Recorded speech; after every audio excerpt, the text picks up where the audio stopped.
बहुत ही प्यारे बच्चों, साਰਿਆਂ ਨੂੰ ਪਿਆਰ ਭਰੀ ਸਤਿ ਸ਼੍ਰੀ ਅਕਾਲ। ਹਾਂ ਬੇਟਾ, ਆਪਾਂ ਨੂੰ 2-3 ਦਿਨ ਹੋ ਗਏ ਵੀਡੀਓ ਸ਼ੇਅਰ ਕਰਦਿਆਂ ਨੂੰ। ਤਾਂ ਉਹ ਸਵਾਲਾਂ ਦੇ ਵਿੱਚ ਨਾ ਵਾਰ-ਵਾਰ ਡਿਵੀਜ਼ੀਬਿਲਟੀ ਟੈਸਟ ਦੇ ਬਾਰੇ ਆਉਂਦਾ ਪਿਆ। ਮੈਂ ਤੁਹਾਡੇ ਨਾਲ ਗੱਲ ਕੀਤੀ ਸੀ ਵੀ ਆਪਾਂ ਡਿਵੀਜ਼ੀਬਿਲਟੀ ਟੈਸਟ ਦੇ ਉੱਤੇ ਵੀਡੀਓ ਬਣਾਵਾਂਗੇ। ਤੇ ਸੋ ਬੇਟਾ ਹੁਣ ਮੈਂ ਡਿਵੀਜ਼ੀਬਿਲਟੀ ਟੈਸਟ ਦੇ ਉੱਤੇ ਛੋਟੀ ਜਿਹੀ ਵੀਡੀਓ ਬਣਾਉਣ ਲੱਗਾ। ਸਾਰੇ ਬੱਚਿਆਂ ਨੇ ਧਿਆਨ ਨਾਲ ਦੇਖ ਲੈਣੀ ਆ। ਬਹੁਤ ਸਿੰਪਲ ਹੈ ਡਿਵੀਜ਼ੀਬਿਲਟੀ ਟੈਸਟ। ਤੇ ਜੇ ਤੁਸੀਂ ਇਹ ਦੇਖ ਲਓਗੇ, ਸਮਝ ਲਓ ਵੀ ਇੱਕ ਜਾਂ ਦੋ ਨੰਬਰ ਤੁਹਾਡੇ ਪੱਕੇ ਹੋ ਜਾਣੇ ਟੈਸਟ ਦੇ ਵਿੱਚੋਂ, ਕਿਉਂਕਿ ਹਰ ਟੈਸਟ ਦੇ ਵਿੱਚ ਡਿਵੀਜ਼ੀਬਿਲਟੀ ਦੇ ਬਾਰੇ ਸਵਾਲ ਆ ਜਿਹੜੇ ਉਹ ਪੁੱਛੇ ਹੋਏ ਆ। ਤਾਂ ਸਭ ਤੋਂ ਪਹਿਲਾਂ ਬੇਟਾ ਆਪਾਂ ਗੱਲ ਕਰਦੇ ਹਾਂ ਡਿਵੀਜ਼ੀਬਿਲਟੀ ਟੈਸਟ ਸ਼ੁਰੂ ਤਾਂ ਕਰਨ ਲੱਗੇ ਹਾਂ, ਹਨਾ। ਤਾਂ ਇੱਕ ਆਪਾਂ ਪਹਿਲਾਂ 0 ਨੰਬਰ ਦੇ ਬਾਰੇ ਵੀ ਥੋੜੀ ਜਿਹੀ ਗੱਲ ਕਰ ਲਈਏ। 0 ਦੇ ਨਾਲ ਬੇਟਾ ਤੁਹਾਨੂੰ ਧਿਆਨ 0 ਦੇ ਨਾਲ ਤੁਹਾਨੂੰ ਪਤਾ ਹੋਣਾ ਚਾਹੀਦਾ ਆ ਵੀ ਜੇਕਰ ਅਸੀਂ ਕਿਸੇ ਨੰਬਰ ਦਾ 0 ਦੇ ਬਟਾ ਕੋਈ ਨੰਬਰ ਕਰ ਦਿੰਦੇ, ਮੰਨ ਲਓ 1 ਕਰ ਦਿੰਦੇ ਆ, 2 ਕਰ ਦਿੰਦੇ ਆ, 3 ਕਰ ਦਿੰਦੇ ਆ, 4 ਕਰ ਦਿੰਦੇ ਆ, ਤਾਂ 0 ਹਰ ਉਸ ਨੰਬਰ ਨੂੰ 0 ਕਰ ਦਿੰਦੀ ਹੈ। ਠੀਕ ਹੈ ਬੇਟਾ, ਇੱਕ ਇਹ। ਤੇ ਇੱਕ ਜੇਕਰ ਅਸੀਂ ਕਿਸੇ ਨੰਬਰ ਦਾ ਬਟਾ 0 ਕਰਦੇ ਹਾਂ, ਜਿਵੇਂ 1/0, 2/0, 3/0, 4 ਕੋਈ ਵੀ ਨੰਬਰ ਲੈ ਲਈਏ ਉਹਦਾ ਬਟਾ 0 ਕਰ ਦਈਏ ਤਾਂ ਨੋਟ ਡਿਫਾਈਨਡ ਆ ਜਾਂਦਾ ਹੈ, ਇਨਫਿਨਿਟੀ ਆ ਜਾਂਦਾ ਇਹਦਾ, ਹੈ ਨਾ। Division by 0 is not defined. ਤੇ ਸੋ ਬੇਟਾ ਇਹ ਸੀਗਾ ਇਹ 0 ਦੇ ਬਾਰੇ। ਹੁਣ ਆਪਾਂ ਥੋੜੀ ਜਿਹੀ ਗੱਲ 1 ਦੀ ਵੀ ਕਰ ਲਈਏ। ਤਾਂ 1 ਜਿਹੜਾ ਹੈਗਾ ਆ, ਹੈ ਨਾ, ਭਾਜਯੋਗਤਾ। ਤਾਂ ਇਹਦੇ ਵਿੱਚ ਕੀ ਹੁੰਦਾ ਵੀ ਅਸੀਂ ਕੋਈ ਵੀ ਪੂਰਨ ਅੰਕ ਜੇ ਲੈਂਦੇ ਆ, ਉਹਦਾ ਬਟਾ 1 ਕਰਦੇ ਆ ਤਾਂ ਉਹ ਨੰਬਰ ਸੇਮ ਹੀ ਹੁੰਦਾ। 1 ਭਾਵੇਂ ਬਟਾ ਕਰੋ ਭਾਵੇਂ ਨਾ ਕਰੋ, ਇਹ ਅੰਡਰਸਟੂਡ ਹੀ ਹੁੰਦਾ ਵੀ ਉਹਨੂੰ ਪੂਰਾ ਹੀ ਉਹ ਵੰਡ ਦਿੰਦਾ ਹੁੰਦਾ ਆ। ਤੇ ਹੁਣ ਇਹਦੇ ਤੋਂ ਬਾਅਦ ਦੇ ਵਿੱਚ ਬੇਟਾ ਆਪਾਂ 3 ਨੰਬਰ ਦੇ ਉੱਤੇ 2 ਦੀ ਭਾਜਯੋਗਤਾ ਦੇ ਬਾਰੇ ਗੱਲ ਕਰਾਂਗੇ। 2 ਦੀ ਜਿਹੜੀ ਭਾਜਯੋਗਤਾ ਹੁੰਦੀ ਹੈ ਉਹ ਕਿਸੇ ਵੀ ਸੰਖਿਆ ਦੇ, ਮੰਨ ਲਓ 420 ਆ ਗਿਆ, 528 ਆ ਗਿਆ, 631 ਆ ਗਿਆ। ਇਹਦੇ ਚੋਂ ਅਸੀਂ ਦੇਖਣਾ ਵੀ ਕਿਹੜਾ ਨੰਬਰ 2 ਤੇ ਭਾਜਯੋਗ ਹੋਊਗਾ। ਤਾਂ ਇਹਦੇ ਵਿੱਚ ਬੇਟਾ ਅਸੀਂ ਹਰ ਸੰਖਿਆ ਦਾ ਇਕਾਈ ਅੰਕ ਦੇਖਾਂਗੇ। ਜੇਕਰ ਇਕਾਈ ਅੰਕ 0, 2, 4, 6, 8 ਜਾਂ 2 ਦਾ ਮਲਟੀਪਲ ਹੋਊਗਾ, ਗੁਣਜ ਹੋਊਗਾ, ਤਾਂ ਉਹ ਸੰਖਿਆ 2 ਤੇ ਭਾਜਯੋਗ ਹੁੰਦੀ ਹੈ। ਜਿਵੇਂ 0 ਆ ਜਿਹੜੀ ਇਹ ਸੰਖਿਆ 2 ਤੇ ਭਾਜਯੋਗ ਹੋਊ ਇਕਾਈ ਸਥਾਨ ਤੇ। 8 ਆ, ਇਹ ਵੀ ਸੰਖਿਆ 2 ਤੇ ਭਾਜਯੋਗ ਆ ਤੇ ਸਾਰੀ ਸੰਖਿਆ 2 ਤੇ ਭਾਜਯੋਗ ਹੋਊਗੀ। ਇੱਥੇ ਇਕਾਈ ਸਥਾਨ ਤੇ 1 ਆ ਗਿਆ। ਹੁਣ ਇਹ ਸੰਖਿਆ 2 ਦੇ ਉੱਤੇ ਭਾਜਯੋਗ, ਸਾਰੀ ਸੰਖਿਆ 2 ਦੇ ਉੱਤੇ ਭਾਜਯੋਗ ਨਹੀਂ ਹੋਊਗੀ। ਇਹ ਸੀਗਾ ਬੇਟਾ 2 ਦਾ ਡਿਵੀਜ਼ੀਬਿਲਟੀ ਟੈਸਟ। ਹੁਣ 4 ਨੰਬਰ ਤੇ ਅਸੀਂ ਬੇਟਾ 3 ਦੀ ਭਾਜਯੋਗਤਾ ਦੇ ਬਾਰੇ ਚੈੱਕ ਕਰਾਂਗੇ। 3 ਦਾ ਡਿਵੀਜ਼ੀਬਿਲਟੀ ਟੈਸਟ ਕੀ ਹੈ, ਕਿਹੜੀ ਸੰਖਿਆ 3 ਤੇ ਭਾਜਯੋਗ ਹੋ ਜਾਂਦੀ ਹੈ। ਮੰਨ ਲਓ ਸਾਡੇ ਕੋਲੇ ਕੁਝ ਸੰਖਿਆਵਾਂ ਹੈਗੀਆਂ 526, 927, 824। ਅਸੀਂ ਬੇਟਾ ਇਹਦੇ ਵਿੱਚ ਦੇਖਣਾ ਵੀ ਕਿਹੜੀ ਸੰਖਿਆ ਜਿਹੜੀ 3 ਤੇ ਪੂਰੀ ਵੰਡੀ ਜਾਊਗੀ ਬਿਨਾਂ ਭਾਗ ਕੀਤਿਆਂ। ਤਾਂ ਬੇਟਾ ਇਹਦੇ ਵਿੱਚ 3 ਦੀ ਭਾਜਯੋਗਤਾ ਟੈਸਟ ਕੀ ਹੁੰਦਾ ਵੀ ਅਸੀਂ ਜਿੰਨੇ ਵੀ ਉਹ ਸੰਖਿਆ ਦੇ ਅੰਕ ਹੁੰਦੇ ਆ ਉਹਨਾਂ ਨੂੰ ਆਪਸ ਦੇ ਵਿੱਚ ਜੋੜ ਲੈਂਦੇ ਆ। ਜਿਵੇਂ 5 ਤੇ 2 7 ਤੇ 6 13। ਜੇਕਰ 13 3 ਤੇ ਪੂਰਾ ਵੰਡਿਆ ਜਾਂਦਾ ਤਾਂ ਇਹ ਸੰਖਿਆ 3 ਤੇ ਪੂਰੀ ਵੰਡੀ ਜਾਊਗੀ। ਪਰ 13 3 ਤੇ ਪੂਰਾ ਨਹੀਂ ਵੰਡਿਆ ਜਾਂਦਾ, ਇਹ ਸੰਖਿਆ 3 ਤੇ ਨਹੀਂ ਵੰਡੀ ਜਾਊਗੀ। ਇਸੇ ਤਰ੍ਹਾਂ ਹੀ 9 ਤੇ 2 11 ਤੇ 7 18। 18 ਦੇਖੋ 3 ਤੇ ਪੂਰੀ ਵੰਡੀ ਜਾਂਦੀ ਹੈ। ਠੀਕ ਹੈ, 3 6 18 ਹੁੰਦਾ। ਸੰਖਿਆ ਦੇ ਇਹਦੇ ਅੰਕਾਂ ਦਾ ਜੋੜ ਲੈ ਲੈਣਾ, 18 ਬਣ ਗਿਆ। ਜਿਹੜੀ ਸੰਖਿਆ ਦੇ ਅੰਕਾਂ ਦਾ ਜੋੜ 3 ਤੇ ਵੰਡਿਆ ਜਾਊਗਾ ਉਹ ਸੰਖਿਆ ਵੀ 3 ਤੇ ਪੂਰੀ ਵੰਡੀ ਜਾਊਗੀ। ਇਸੇ ਤਰ੍ਹਾਂ ਅੱਗੇ ਚੈੱਕ ਕਰਦੇ ਹਾਂ। 8 ਤੇ 2 10 ਤੇ 4 14। 14 ਸੰਖਿਆ ਜਿਹੜੀ ਹੈਗੀ ਆ ਉਹ 3 ਤੇ ਪੂਰੀ ਨਹੀਂ ਵੰਡੀ ਜਾਂਦੀ, ਇਸ ਕਰਕੇ ਇਹ ਵੀ ਸੰਖਿਆ 3 ਦੇ ਉੱਤੇ ਪੂਰੀ ਨਹੀਂ ਵੰਡੀ ਜਾਊਗੀ। 3 ਤੱਕ ਆਪਾਂ ਭਾਜਯੋਗਤਾ ਟੈਸਟ ਕਰ ਲਏ। ਹੁਣ ਆਪਾਂ 4 ਦੀ ਭਾਜਯੋਗਤਾ ਟੈਸਟ ਕਰਾਂਗੇ ਵੀ 4 ਤੇ ਕਿਹੜੀ ਸੰਖਿਆ ਜਿਹੜੀ ਵੰਡੀ ਜਾਂਦੀ ਬਿਨਾਂ ਭਾਗ ਕੀਤੇ। ਆਪਾਂ ਜੇ ਚੈੱਕ ਕਰਨਾ ਹੋਵੇ ਤਾਂ ਮੰਨ ਲਓ ਸਾਡੇ ਕੋਲੇ ਸੰਖਿਆਵਾਂ ਹੈਗੀਆਂ 625, 926, 824। ਤਾਂ ਇਹਦੇ ਵਿੱਚ ਬੇਟਾ 4 ਦੀ ਜਦੋਂ ਅਸੀਂ ਭਾਜਯੋਗਤਾ ਦੇਖਣੀ ਆ ਤਾਂ ਅਸੀਂ ਇਕਾਈ ਤੇ ਦਹਾਈ ਸਥਾਨ ਤੋਂ ਜਿਹੜੀ ਸੰਖਿਆ ਬਣੀ ਆ ਉਹ ਲੈ ਲੈਣੀ ਆ। ਜੇਕਰ ਇਹ ਸੰਖਿਆ ਦੇਖੋ 2 5 25 ਬਣਦੇ ਪਏ, ਜੇਕਰ 25 4 ਤੇ ਪੂਰੇ ਵੰਡੇ ਜਾਂਦੇ, ਸਾਰੀ ਸੰਖਿਆ 4 ਦੇ ਉੱਤੇ ਪੂਰੀ ਵੰਡੀ ਜਾਊਗੀ। ਤਾਂ ਜੇਕਰ ਨਹੀਂ 25 ਵੰਡੀ ਜਾਂਦੇ ਫਿਰ ਇਹ ਸੰਖਿਆ ਨਹੀਂ ਵੰਡੀ ਜਾਂਦੀ, ਕਿਉਂਕਿ 25 4 ਤੇ ਪੂਰੇ ਨਹੀਂ ਜਾਂਦੇ, ਇਹ ਸੰਖਿਆ ਨਹੀਂ ਵੰਡੀ ਜਾਊਗੀ। ਫਿਰ ਆਪਾਂ ਗੱਲ ਕਰਦੇ ਹਾਂ ਅਗਲੀ ਸੰਖਿਆ ਦੀ। 26 ਹੈ। 26 ਦੇਖੋ 26 20 4 ਤੇ ਪੂਰੇ ਨਹੀਂ ਵੰਡੇ ਜਾਂਦੇ, ਇਸ ਕਰਕੇ ਸਾਰੀ ਸੰਖਿਆ 4 ਦੇ ਉੱਤੇ ਨਹੀਂ ਵੰਡੀ ਜਾਊਗੀ। ਇਸੇ ਤਰ੍ਹਾਂ ਆ ਤੀਜੀ ਸੰਖਿਆ ਆ ਗਈ, ਇਹਦੇ ਇਕਾਈ ਤੇ ਦਹਾਈ ਸਥਾਨ ਤੋਂ ਸੰਖਿਆ ਬਣ ਰਹੀ ਹੈ 24। ਤਾਂ 24 4 ਦੇ ਉੱਤੇ ਪੂਰੀ ਵੰਡੀ ਜਾਂਦੀ ਹੈ, ਇਸ ਕਰਕੇ ਇਹ ਸਾਰੀ ਸੰਖਿਆ 20 4 ਦੇ ਉੱਤੇ ਪੂਰੀ ਵੰਡੀ ਜਾਊਗੀ। ਤਾਂ ਨੈਕਸਟ ਬੇਟਾ ਅਸੀਂ 5 ਦੀ ਭਾਜਯੋਗਤਾ ਬਾਰੇ ਗੱਲ ਕਰਾਂਗੇ। 5 ਦੀ ਭਾਜਯੋਗਤਾ ਦੇ ਵਿੱਚ ਬੇਟਾ ਧਿਆਨ ਰੱਖਣਾ, ਮੰਨ ਲਓ ਕੁਝ ਸੰਖਿਆਵਾਂ ਹੈਗੀਆਂ 531 925 440। ਅਸੀਂ ਇਹ ਦੇਖਣਾ ਵੀ ਕੀ ਇਹ ਸੰਖਿਆ ਪੂਰੀ ਵੰਡੀ ਜਾਂਦੀ 5 ਤੇ। 5 ਦੇ ਡਿਵੀਜ਼ੀਬਿਲਿਟੀ ਟੈਸਟ ਦੇ ਵਿੱਚ ਬੇਟਾ ਅਸੀਂ ਇਕਾਈ ਅੰਕ ਨੂੰ ਧਿਆਨ ਨਾਲ ਦੇਖਣਾ ਹੁੰਦਾ। ਜੇਕਰ ਇਕਾਈ ਅੰਕ 0 ਜਾਂ 5 ਹੋਊਗਾ ਜਾਂ 5 ਦਾ ਮਲਟੀਪਲ 0 ਜਾਂ 5 ਹੀ ਬਣਦਾ ਹੈ ਤਾਂ ਉਹ ਸੰਖਿਆ 5 ਤੇ ਭਾਜਯੋਗ ਹੋਊਗੀ। ਜੇਕਰ ਇਕਾਈ ਅੰਕ 5 ਤੇ ਪੂਰਾ ਨਹੀਂ ਵੰਡਿਆ ਜਾਂਦਾ, ਸਾਰੀ ਸੰਖਿਆ 5 ਤੇ ਭਾਜਯੋਗ ਨਹੀਂ ਹੋਊਗੀ। ਇਹ ਇੱਕ 5 ਤੇ ਪੂਰਾ ਨਹੀਂ ਵੰਡਿਆ ਜਾਂਦਾ, ਇਸ ਕਰਕੇ ਇਹ ਸੰਖਿਆ ਵੀ 5 ਤੇ ਪੂਰੀ ਨਹੀਂ ਵੰਡੀ ਜਾਊਗੀ। ਇਸੇ ਤਰ੍ਹਾਂ 925 ਹੈ, ਇਹਦੇ ਵਿੱਚ ਇਕਾਈ ਸਥਾਨ ਤੇ ਅੰਕ 5 ਆ ਗਿਆ ਤਾਂ ਇਹ ਸਾਰੀ ਸੰਖਿਆ 5 ਤੇ ਪੂਰੀ ਵੰਡੀ ਜਾਊਗੀ, ਕਿਉਂਕਿ ਇਹਦਾ ਡਿਵੀਜ਼ੀਬਿਲਿਟੀ ਟੈਸਟ ਹੈ 5 ਜਾਂ 0 ਹੋਣਾ ਚਾਹੀਦਾ ਇਕਾਈ ਸਥਾਨ ਤੇ। ਆ 440 ਚ ਇਕਾਈ ਅੰਕ 0 ਆ ਗਿਆ, ਜੇਕਰ ਇਕਾਈ ਅੰਕ 0 ਹੈ ਤਾਂ ਵੀ ਇਹ ਸੰਖਿਆ 5 ਤੇ ਪੂਰੀ ਵੰਡੀ ਜਾਊਗੀ। ਠੀਕ ਹੈ ਬੇਟਾ। ਤੇ ਹੁਣ ਆਪਾਂ ਬੇਟਾ 6 ਨੰਬਰ 6 ਦੀ ਭਾਜਯੋਗਤਾ ਟੈਸਟ ਕਰਦੇ ਹਾਂ। 6 ਦੀ ਭਾਜਯੋਗਤਾ ਕੀ ਹੈ? ਮੰਨ ਲਓ ਸਾਡੇ ਕੋਲੇ ਸੰਖਿਆ ਦਿੱਤੀ ਹੋਈ ਹੈ 435 936 824 648। ਤਾਂ ਬੇਟਾ ਅਸੀਂ ਚੈੱਕ ਕਰਨਾ ਵੀ ਕਿਹੜੀ ਸੰਖਿਆ ਜਿਹੜੀ ਆ ਉਹ 6 ਦੇ ਉੱਤੇ ਪੂਰੀ ਵੰਡੀ ਜਾਊਗੀ। ਤਾਂ ਬੇਟਾ ਇਹਦੇ ਡਿਵੀਜ਼ੀਬਿਲਿਟੀ ਟੈਸਟ ਦੇ ਲਈ ਇਹਦੇ ਅਸੀਂ ਅਭਾਜ ਟੋਟੇ ਕਰ ਲੈਂਦੇ ਆ। ਜੇ 6 ਦੇ ਅਭਾਜ ਗੁਣਨਖੰਡ ਕੀ ਹੁੰਦੇ ਆ? ਉਹ ਹੁੰਦੇ ਆ 2 ਗੁਣਾ 3। ਤਾਂ 2 ਗੁਣ ਜਦੋਂ ਅਸੀਂ ਇਹਦੇ ਗੁਣਨਖੰਡ ਬਣਾਉਣੇ, ਇੱਕ ਤਾਂ ਹਰ ਸੰਖਿਆ ਦਾ ਗੁਣਨਖੰਡ ਬਣਦਾ ਹੀ ਬਣਦਾ, ਇਹ ਤੁਹਾਨੂੰ ਪਤਾ ਸਾਰਿਆਂ ਨੂੰ। ਤਾਂ ਅਸੀਂ ਇਹ ਸੰਖਿਆ ਦੇ ਵਿੱਚ 2 ਤੇ 3 ਦੀ ਭਾਜਯੋਗਤਾ ਲਾ ਕੇ ਦੇਖਾਂਗੇ। ਜੇਕਰ ਇਹ ਦੋਵਾਂ ਦੀ ਭਾਜਯੋਗਤਾ ਫਿੱਟ ਹੁੰਦੀ ਹੈ ਤਾਂ ਸਾਰੀ ਸੰਖਿਆ 6 ਦੇ ਉੱਤੇ ਵੰਡੀ ਜਾਊਗੀ। ਜੇਕਰ ਇਹ ਭਾਜਯੋਗਤਾ ਨਹੀਂ ਫਿੱਟ ਹੁੰਦੀ, ਇਹ ਸੰਖਿਆ 6 ਤੇ ਨਹੀਂ ਵੰਡੀ ਜਾਊਗੀ। ਤਾਂ ਦੇਖੋ ਬੇਟਾ, ਪਹਿਲਾਂ ਤਾਂ ਪਹਿਲੀ ਗੱਲ, ਪਹਿਲੀ ਕੰਡੀਸ਼ਨ ਹੀ ਫੁੱਲਫਿਲ ਨਹੀਂ ਕਰਦੀ, 2 ਤੇ ਨਹੀਂ ਵੰਡੀ ਜਾਂਦੀ। ਜੇ 2 ਤੇ ਨਹੀਂ ਵੰਡੀ ਜਾਂਦੀ ਇਹਦਾ ਮਤਲਬ 6 ਤੇ ਆਟੋਮੈਟਿਕਲੀ ਪੂਰੀ ਨਹੀਂ ਵੰਡੀ ਜਾਣੀ। ਇਹ ਤਾਂ ਗਲਤ ਹੋ ਗਿਆ ਸਾਡਾ।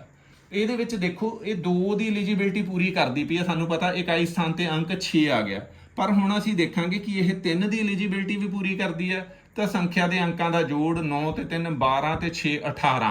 18 3 ਤੇ ਪੂਰੇ ਵੰਡੇ ਜਾਂਦੇ ਆ, ਤੇ 2 ਤੇ ਵੀ ਇਹ ਸੰਖਿਆ ਵੰਡੀ ਜਾਂਦੀ, 3 ਤੇ ਵੀ ਵੰਡੇ ਜਾਂਦੀ। ਇਟ ਮੀਨਸ ਇਹ ਸੰਖਿਆ 6 ਦੇ ਉੱਤੇ ਵੀ ਪੂਰੀ ਵੰਡੀ ਜਾਊਗੀ। ਇਸੇ ਤਰ੍ਹਾਂ ਬੇਟਾ ਹੁਣ ਆਪਾਂ ਇਹ ਦੇਖਦੇ ਆ ਤਾਂ ਇਹ 2 ਤੇ ਤਾਂ ਪੂਰੀ ਵੰਡੀ ਜਾਂਦੀ ਹੈ, ਕਿਉਂਕਿ ਇਹਦੇ 6 ਦੇ 2 ਟੈਸਟ ਲੱਗਣੇ ਆ, 3 ਤੇ 2 ਦਾ, ਫਿਰ 2 ਤੇ ਵੰਡੀ ਜਾਂਦੀ। ਪਰ ਆਪਾਂ ਦੇਖਦੇ ਕੀ ਇਹ 3 ਤੇ ਵੀ ਵੰਡੀ ਜੋ 8 ਤੇ 2 10 ਤੇ 4 14 14 3 ਤੇ ਪੂਰੇ ਨਹੀਂ ਵੰਡੇ ਜਾਂਦੇ, ਇਸ ਕਰਕੇ ਇਹ ਸੰਖਿਆ ਵੀ 6 ਦੇ ਉੱਤੇ ਪੂਰੀ ਨਹੀਂ ਵੰਡੀ ਜਾਊਗੀ।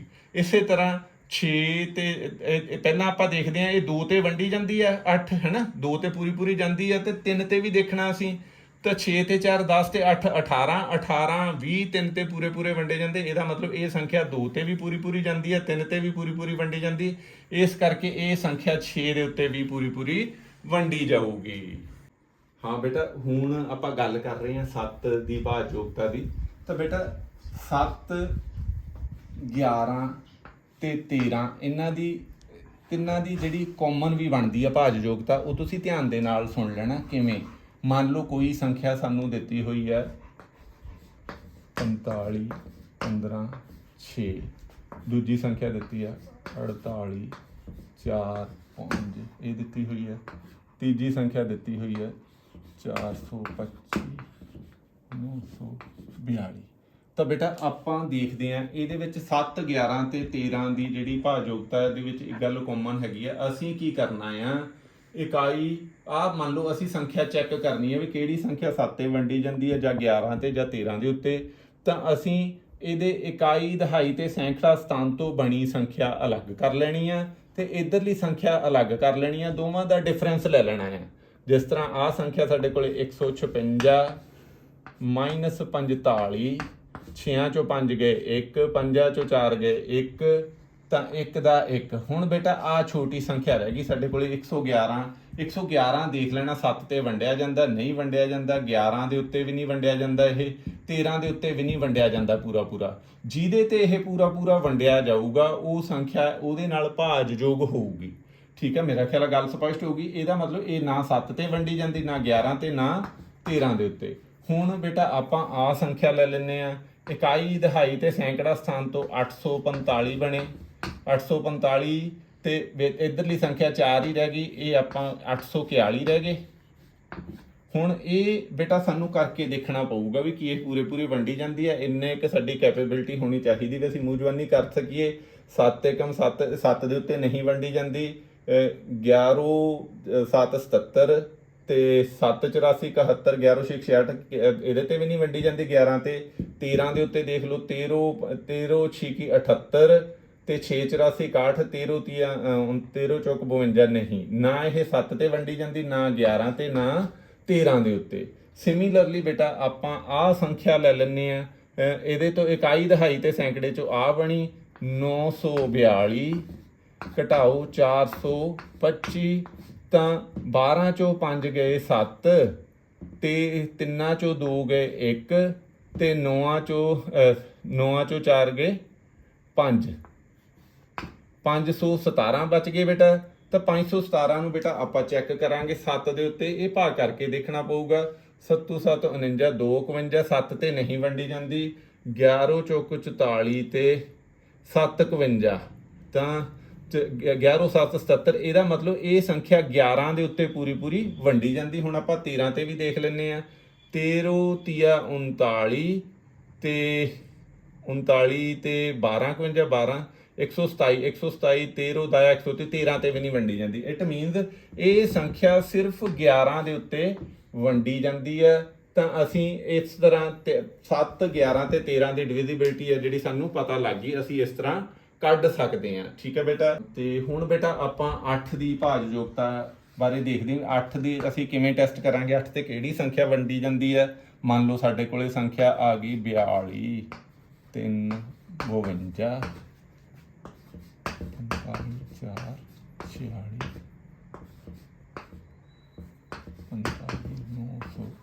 951।